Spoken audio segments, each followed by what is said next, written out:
You probably saw the New York Times report about this alleged flight by Netanyahu and Yossi Cohen to Saudi Arabia to meet with Mohammed bin Salman. I don't know if it's true. I think it's highly likely it is true. And I certainly do know from conversations with Saudi and other leaders over the past number of years that this normalization wave will continue to break over the Middle East.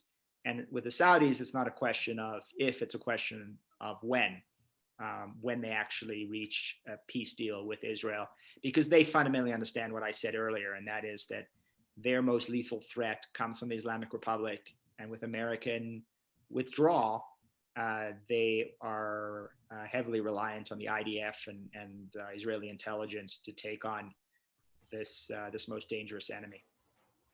So I think the more pragmatic and again sober-minded folks in the Biden administration, people like Tony Blinken, Jake Sullivan, Michelle Flournoy, others, understand the complexity of the Saudi relationship and understand that Saudi Arabia, with all its many flaws, and there are many, is an important U.S. partner in the region. I hope that they don't, that President Biden doesn't give in to the instincts of the left wing of the Democratic Party, which is furious with Saudi Arabia, for in some parts for good reason. I mean, the killing of Khashoggi, the human rights abuses, the jailing of Saudi dissidents is obviously something that should be of deep concern to anybody in the United States or Australia or anywhere. And I think it's important that we continue to put pressure on the Saudi government and hold them accountable for these human rights abuses. On the other hand, I think it's also very important that a Biden administration doesn't get into a political and economic war with Saudi Arabia.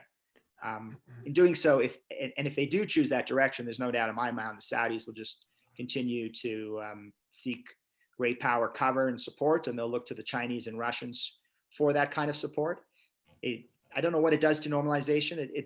I don't know if it makes normalization less likely or more likely. It's interesting because it certainly pushed the Saudis and Israelis closer together under Obama administration, when an Obama administration threw both the Saudis and the Israelis under the bus with its Iran engagement strategy. So it's interesting. It could go either way.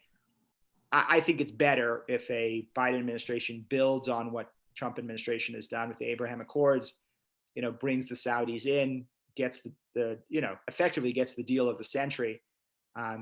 If they can do a White House South Lawn ceremony with the Saudis and the Israelis, and then build upon that and use that relationship as a basis, not only to counter Iran, counter Turkey, the Muslim Brotherhood, but also encourage MBS to